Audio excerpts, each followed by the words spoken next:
नमस्कार, बहुत स्वागत है आप सभी दर्शकों का। आप देख रहे हैं आज की खबर। आपके साथ मैं हूं अपर्णा शुक्ला। चलिए अपने इस खास बुलेटिन देवभूमि की शुरुआत करते हैं। प्रधानमंत्री नरेंद्र मोदी ने उत्तर प्रदेश और उत्तराखंड के महत्वपूर्ण दौरे के दौरान देहरादून में एक सार्वजनिक समारोह में दिल्ली देहरादून इकोनॉमिक कॉरिडोर का उद्घाटन कर एक विशाल जनसभा को संबोधित किया है।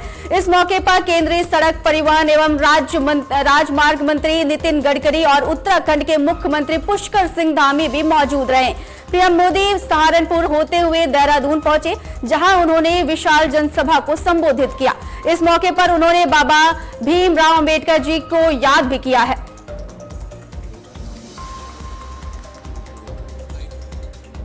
आज डॉक्टर बाबा साहब आम्बेडकर की जयंती भी है।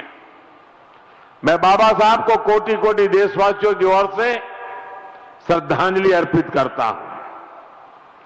बीते दशक में हमारी सरकार ने जो नीतियां बनाई, जो निर्णय लिए, वो संविधान की गरिमा को पुनः स्थापित करने वाले रहे हैं। आर्टिकल 370 हटने के बाद आज पूरे देश में भारत का संविधान लागू है। जिन दर्जनों जिलों में माओवाद, नक्सलवाद खत्म हुआ है, वहां भी अब संविधान की भावना के अनुरूप काम हो रहा है। देश में समान नागरिक संहिता लागू हो, यह हमारे संविधान की अपेक्षा है।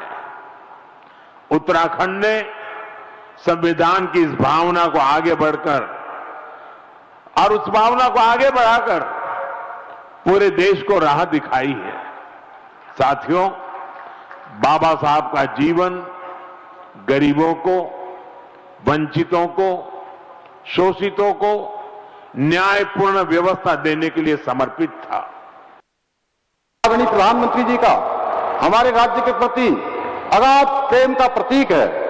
आदरणीय प्रधानमंत्री जी जब भी उत्तराखंड आए हैं, देवभूमि उत्तराखंड के लिए कोई न कोई विशेष सौगात लेकर अवश्य आए हैं।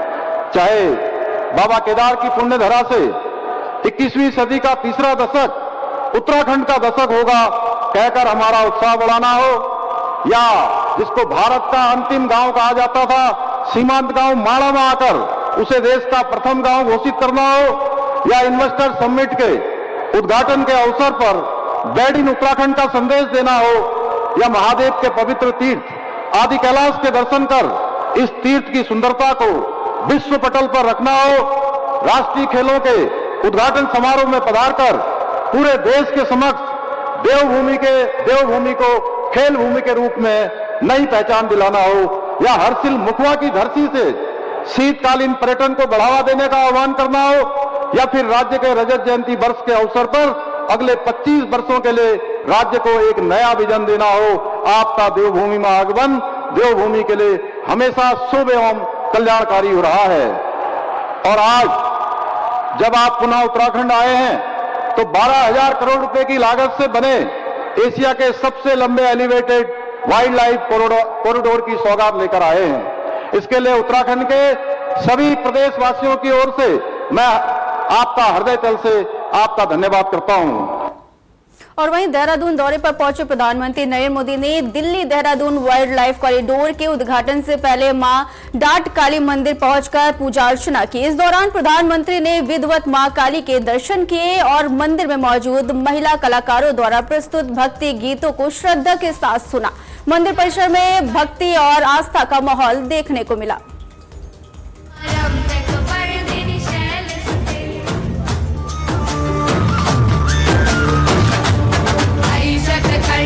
खंडित रुंड वितुंडित शुंड गजाधिपते ऋगुगज गंड विदारण चंड पराक्रम शुंड मृगाधिपते निज भुज दंड निपातित पुंडरीकाक्षः। और वहीं देहरादून में मां काली के दर्शन के बाद प्रधानमंत्री मोदी ने करीब 12 किलोमीटर लंबा रोड शो किया। पीएम मोदी का रोड शो शहर के विभिन्न हिस्सों से होकर के गुजरा। इस मौके पर बड़ी संख्या में रोड शो के दोनों तरफ लोगों का हुजूम दिखाई पड़ा। रोड शो के दौरान बड़ी संख्या में लोग सड़कों पर उतरकर प्रधानमंत्री मोदी का स्वागत करते हुए नजर आए। पीएम मोदी ने भी लोगों का हाथ हिला करके अभिवादन स्वीकार किया। पूरे कार्यक्रम के दौरान सुरक्षा के कड़े इंतजाम भी किए गए थे।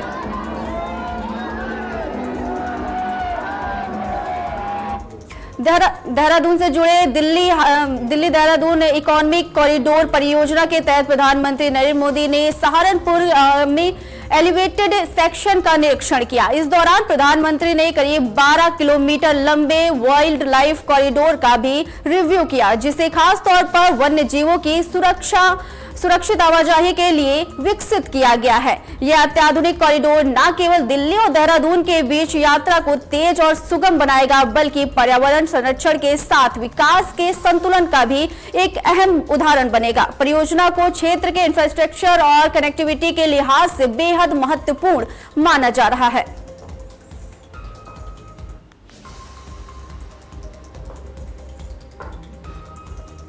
उत्तराखंड के पूर्व मुख्यमंत्री हरीश रावत ने देहरादून दिल्ली एक्सप्रेसवे के नामकरण को लेकर के बड़ा बयान दिया है। उन्होंने मांग की है कि इस एक्सप्रेसवे का नाम डॉक्टर भीमराव अंबेडकर के नाम पर रखा जाए। अंबेडकर जयंती के अवसर पर उन्होंने बाबा साहब को सच्ची श्रद्धांजलि बताया। साथ ही हरीश रावत ने देहरादून शहर में बढ़ते ट्रैफिक और जाम की समस्या पर भी चिंता जताई।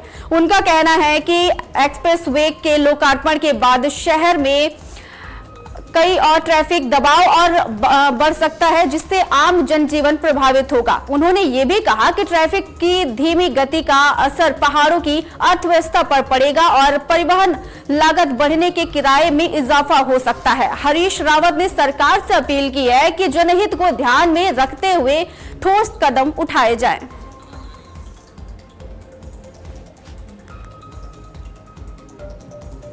और वहीं देहरादून में प्रधानमंत्री नरेंद्र मोदी के दौरे को लेकर के ट्रैफिक व्यवस्था में बड़े बदलाव किए गए हैं। कई प्रमुख रूट डाइवर्ट होने के चलते शहर की सड़कों पर आज काफी हद तक शांति देखने को मिली। आमतौर पर व्यस्त रहने वाले घंटाघर, धर्मपुर और हरिद्वार बाईपास जैसे इलाकों में ट्रैफिक लगभग ना के बराबर रहा। जहां पहले लोगों को लंबा इंतजार करना पड़ता था, वहीं आज सड़कों पर सन्नाटा नजर आया। मौके पर तैनात पुलिस कर्मियों का कहना है कि बाईपास पर कई जगह मैनुअल ट्रैफिक कंट्रोल करना पड़ता है, जिससे खतरा बना रहता है। खासकर भारी वाहनों के चलते पुलिस कर्मियों ने मांग की है कि इन प्रमुख चौराहों पर रेड लाइट लगाई जाए, ताकि ट्रैफिक को सुरक्षित और सुचारू तरीके से नियंत्रित किया जा सके। चलिए खबरों में आगे बढ़ते हैं, जहां देहरादून में प्रधानमंत्री नरेंद्र मोदी के दौरे के दौरान विरोध देखने को मिला। डोईवाला में कांग्रेस नेताओं ने पीएम के खिलाफ नारेबाजी की और नरेंद्र मोदी गो बैक के नारे लगाए। दरअसल कांग्रेस कार्यकर्ताओं जॉली ग्रांट एयरपोर्ट पहुंचकर प्रधानमंत्री को क्षेत्रीय समस्याओं को लेकर के ज्ञापन सौंपने जा रहे थे, लेकिन पुलिस ने कोतवाली के बाहर ही उनके काफिले को रोक दिया। इस दौरान जिला अध्यक्ष मोहित उनियाल समेत कई कांग्रेस नेता मौजूद रहे। पुलिस और प्रशासन ने सुरक्षा के मद्देनजर पहले से ही सख्ती बरतते हुए एयरपोर्ट जाने से पहले ही कांग्रेस नेताओं की एंट्री रोक दी। पूरे घटनाक्रम के दौरान पुलिस प्रशासन पूरी तरीके से सतर्क नजर आया।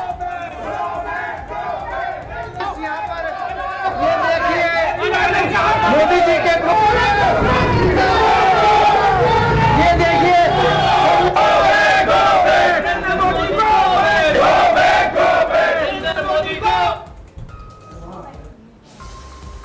उत्तराखंड के मुख्यमंत्री पुष्कर सिंह धामी ने भीमराव अंबेडकर की जयंती के मौके पर मुख्यमंत्री आवास में उनके चित्र पर पुष्प अर्पित कर श्रद्धांजलि दी। इस मौके पर मुख्यमंत्री ने बाबा साहब के योगदान को याद करते हुए कहा कि उनका पूरा जीवन सामाजिक सरमसता, समानता और न्याय के आदर्शों की स्थापना के लिए समर्पित रहा। उन्होंने कहा कि बाबा साहब द्वारा वंचित और कमजोर वर्गों के उत्थान के लिए किए गए कार्य आज भी समाज के लिए प्रेरणा स्रोत है। मुख्यमंत्री ने प्रदेशवासियों से आह्वान किया है कि वे बाबा साहब के विचारों को अपनाते हुए एक सशक्त, समावेशी और न्यायपूर्ण समाज के निर्माण में अपनी भागीदारी सुनिश्चित करें।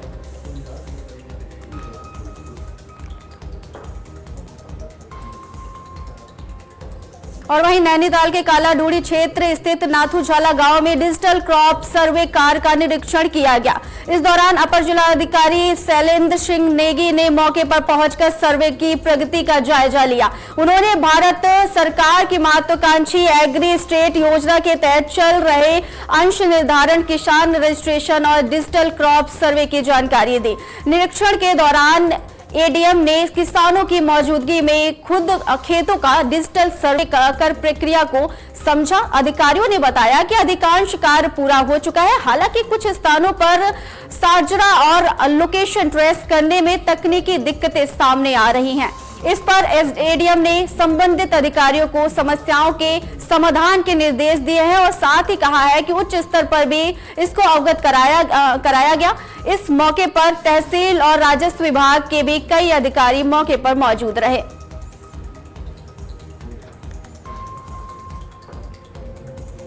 देहरादून के फायर स्टेशन में आज अग्निशमन सेवा समाप्त सप्ताह का शुभारंभ किया गया। इस मौके पर उप निदेशक अग्निशमन और आपात सेवा उत्तराखंड संदीप कुमार राणा और अग्निशमन अधिकारी किशोर उपाध्याय सहित कई अधिकारी और कर्मचारी मौजूद रहे। कार्यक्रम के दौरान अपने कर्तव्यों का निर्वहन करते हुए शहीद हुए अग्निशमन कर्मियों को श्रद्धांजलि दी गई और 2 मिनट का मौन रखा गया। अधिकारियों ने बताया कि 14 अप्रैल 1944 को मुंबई बंदरगाह पर हुए भीषण अग्निकांड में 66 फायरमैन शहीद हुए थे, जिसकी स्मृति में हर साल यह सप्ताह मनाया जाता है। इस दौरान स्कूलों, अस्पतालों, औद्योगिक संस्थानों और सरकारी प्रतिष्ठानों में फायर सेफ्टी को लेकर के जागरूकता अभियान चलाए जाएंगे। इस वर्ष की theme safe school, safe hospital और सेफ सेफ्टी अवेयरनेस सोसाइटी रखी गई है, जिसके तहत जन जागरूकता पर विशेष जोर दिया गया है।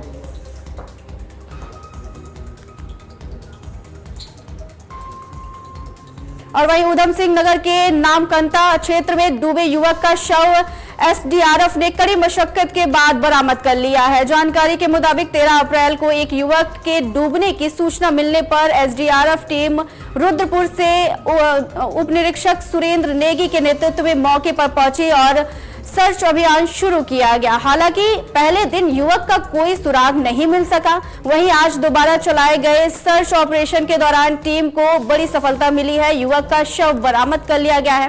मृतक की पहचान 25 वर्षीय प्रमोद सिंह के रूप में हुई है। एसडीआरएफ टीम ने शव को जिला पुलिस के सुपुर्द कर दिया है।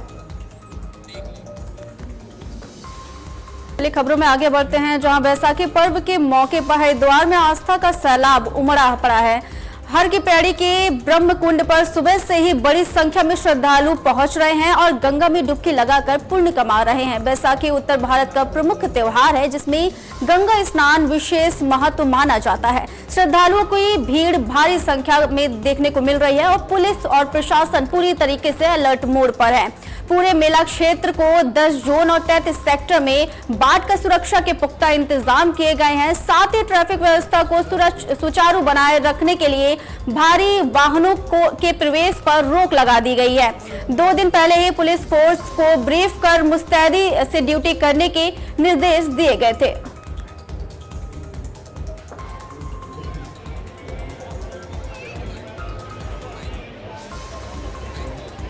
संक्रांति पड़ती है, जिसमें सूर्य मेष राशि में प्रवेश करते हैं, अर्थात मेष की संक्रांति पड़ना, उसी दिन बैसाखी मनाने का विधान है।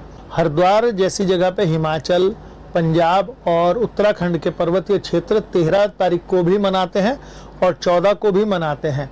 तो 14 को 9:31 से इसका पुण्यकाल है और जो कि संध्या तक लगातार चलेगा। प्रभु, इसका विशेष महत्व इस प्रकार कहा गया है कि 1000 वर्षों तक तपस्या करे व्यक्ति, या फिर सूर्य ग्रहण में कुरुक्षेत्र में खड़े होकर एक मन सोना दान करे, उतना फल हर की पैड़ी ब्रह्म कुंड में स्नान करने के पश्चात रस वाले फल जो मौसमी फल है और जल से भरा हुआ पात्र अपने गुरु ब्राह्मण को देने का एक ही समान। मैं हरिद्वार से हूँ, मेरा जन्म यही हो रखा है और मैं भी 2022 में गाजियाबाद, मेरे बच्चे वहाँ पे शिफ्ट हो गए तो मुझे जाना पड़ा और मैं बार बार आती रहती हूँ। मेरा दिल यही रहता है, यही रहता है, यही रहता है। क्या बहुत पंजाबियों के लिए बहुत अच्छा था है, सिखों के लिए बहुत अच्छा था। उनकी गेहूँ की फसलें कटती हैं तो उसके भगवान को थैंक यू, गंगा मैया को थैंक यू बोला जाता है। बहुत अच्छा अनुभव हो रहा है, बहुत अच्छा व्यवस्था है यहाँ पर, किसी तरह की दिक्कत नहीं है। पुण्य काल है ना भी आज का, इसलिए आज का पुण्य काल है, शिक्षा नहीं है, इसलिए आदमी नहाने आते हैं यहाँ पर। मैं पहले भी आया हूँ यार, हमेशा आता हूँ यहाँ पर, साल में 1-2 बार आते रहते हैं। उत्तराखंड फिल्म और रेडियो एसोसिएशन यानी अफ्तारा लंबे समय से उत्तराखंड में संस्कृति और स्थानीय परंपराओं, लोक भाषाओं पर आधारित कई फिल्में बनाने के साथ साथ कलाकारों का समय समय पर संरक्षण करने और नई नई नीतियां बनाने के लिए आगे आता रहा है। एक बार फिर से अफ्तारा की कई कार्यकारिणी सक्रिय हो गई है। इस संबंध में पूर्व अध्यक्ष चंद्रवीर गायत्री ने आज की खबर से बातचीत की है। उन्होंने बताया कि पूर्व मुख्यमंत्री हरीश रावत का कार्यकाल रहा हो या त्रिवेंद्र सिंह रावत का कार्यकाल रहा हो या फिर वर्तमान मुख्यमंत्री पुष्कर सिंह धामी का कार्यकाल, सभी नेताओं ने उत्तराखंड में गढ़वाली, कुमाऊनी के साथ साथ जौनसारी और अन्य बोली भाषाओं में नई नई फिल्में बनाने के लिए नीतियां बनाई है ताकि समाज और युवाओं के जो युवा पीढ़ी को अपनी से जुड़ी और जोड़ने का काम किया जा सके। उन्होंने कहा कि उत्तराखंड सरकार फिल्म बनाने पर 50% की सब्सिडी दे रही है। इसके साथ साथ उन्होंने एक सवाल भी उठाया है कि फिल्म बोर्ड का गठन आखिर क्यों उत्तराखंड में नहीं हो पाया है। बोर्ड का गठन हो जाता तो कई कलाकारों की समस्याओं का समय पर समाधान होता। हमारे संवाददाता आशीष डोभाल ने उनसे बातचीत की और आप भी सुनिए उन्होंने क्या कुछ कहा है। अभी मैं मौजूद हूँ देहरादून में और उत्तराखंड फिल्म एवं रेडियो एसोसिएशन का नया गठन हुआ है। पूर्व अध्यक्ष मेरे साथ हैं चंद्रवीर गायत्री जी, उनसे जानने की कोशिश करेंगे कि उपतारा यानी उत्तराखंड फिल्म एवं रेडियो एसोसिएशन क्या क्या कार्य उत्तराखंड में कर रहा है। 2015 से उपतारा में हूँ और 2015 से उपतारा जो है बड़े लेवल पर काम कर रहा है राज्य स्तर के लिए। और ये उत्तराखंड की संस्कृति, बोली, भाषा और यहाँ के जो कलाकार हैं, यहाँ के जो फिल्मकार हैं, उनके लिए काम कर रहा है। उपतारा बहुत अच्छा काम कर रहा है। अभी वर्तमान में नई कार्यकारिणी का गठन हुआ है और बहुत अनुभवी फिल्मकार, फिल्म निर्देशक और कलाकार हमारे बड़े भाई प्रदीप भंडारी जी को जो है अध्यक्ष पद का जिम्मेदारी दी गई है। डायरेक्टर जो निर्देशक हैं कांता प्रसाद जी फिल्मों के, उनको जो है महासचिव का जिम्मेदारी दी गई है। जी, कैसे देखते हैं सर आप उत्तराखंड में उपतारा क्या क्या कार्य कर रहा है, फिल्म के क्षेत्र में कैसे कैसे विकास कर रहा है, कौन कौन सी फिल्में जो है स्थानीय स्तर की बनाई जा रही है, क्या क्या सब्सिडी धामी सरकार जो है दे रही है उत्तराखंड जो फिल्म बनाते हैं। मैं थोड़ा सा पीछे जाना चाहूंगा इसमें। 2015 में जब हमने एक बहुत भव्य कार्यक्रम किया था, उसमें मैं इस एसोसिएशन का संयोजक के पद पर गया था और एक बड़ा कार्यक्रम हुआ था। तो माननीय हरीश रावत जी ने, जो वर्तमान मुख्यमंत्री थे, उन्होंने बहुत बड़े डिसीजन लिए थे और आज वो डिसीजन जो उनके डिसीजन थे उसके दम पर जो है लोगों को जगह मिली है। बहुत बड़ा काम हुआ है जिसमें फिल्म बोर्ड बना, जिसमें राज्य गीत बना, जिसमें मंगल गीतों को रजिस्ट्रेशन हुआ, जिसमें पेंशन योजना लागू हुई, राज्य के ढोल को जो है वाद्य यंत्र घोषित किया गया और कलाकारों के लिए तमाम योजनाओं को मुख्यमंत्री ने पास किया। तो इसमें कोई दो राय नहीं है कि हरीश रावत के कार्यकाल में फिल्म इंडस्ट्री का बूम आया और मैं समझता हूं कि फिल्मों को भी जगह मिली। लोगों ने बहुत ताबड़तोड़ फिल्में बनानी शुरू की। फिर उसके बाद थोड़ा सा बीच में ऐसे ही रहा। हालांकि त्रिवेंद्र जी ने भी हमारी बातों को सुना है, लेकिन उस स्तर से फिल्म बोर्ड का गठन नहीं हो पाया और कई चीजें छूट गई। हालांकि उसमें एक नई उपलब्धि त्रिवेंद्र जी को जाती है कि उन्होंने जो है जो एक वो थी फिल्म राशि थी जो हम सब्सिडी देना शुरू की थी, वो त्रिवेंद्र जी के कार्यकाल में शुरू हुई। फिर उसके बाद धामी सरकार के साथ हमारा बैठना शुरू हुआ और धामी सरकार ने जो इस समय फिल्म नीति लाई है राज्य में, वो तो बहुत ही अच्छी है और पूरे देश के लिए, उत्तराखंड के लिए नहीं बल्कि पूरे देश के लिए यहाँ पे काम करने का एक सुनहरा मौका है। सिंगल विंडो सिस्टम है, 50% की सब्सिडी उत्तराखंड की फिल्मों के लिए है। और जो आज जैसे आपने पूछा कि फिल्में कैसी कैसी बन रही है, तो इस कार्यकाल में, धार्मिक सरकार के कार्यकाल में हमने देखा कि जहां गढ़वाली कुमाऊनी फिल्में बनती थी, इस बार जौनसारी फिल्मों का भी जो है निर्माण हुआ है और लोगों ने बहुत अच्छा सराहा है उस चीज को। और राज्य में कलाकारों के लिए, फिल्मकारों के लिए उपतारा ही एकमात्र ऐसा मंच था, यह मंच है कि जिसने ताकत के साथ सरकार से मिलकर के काम किया। और मैं पहले भी कह चुका अपने कई इंटरव्यू में इस चीज को कि 400, 300, 400, 500 रुपए जो है कलाकारों को मिलता था संस्कृति विभाग में, वो हमने आदरणीय क्या बोलते हैं सतपाल महाराज जी को मिलकर के, जो हमारे संस्कृति मंत्री है, उनको मिलकर के 1000 रुपए तक करवाया है।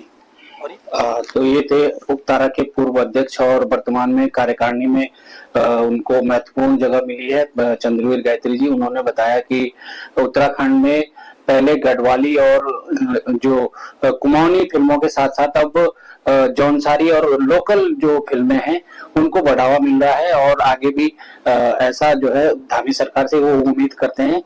आज की खबर के लिए मैं आशीष डोवाल। फिलहाल इस बुलेटिन में सिर्फ इतना ही। बने रहिए आज की खबर के साथ। नमस्कार।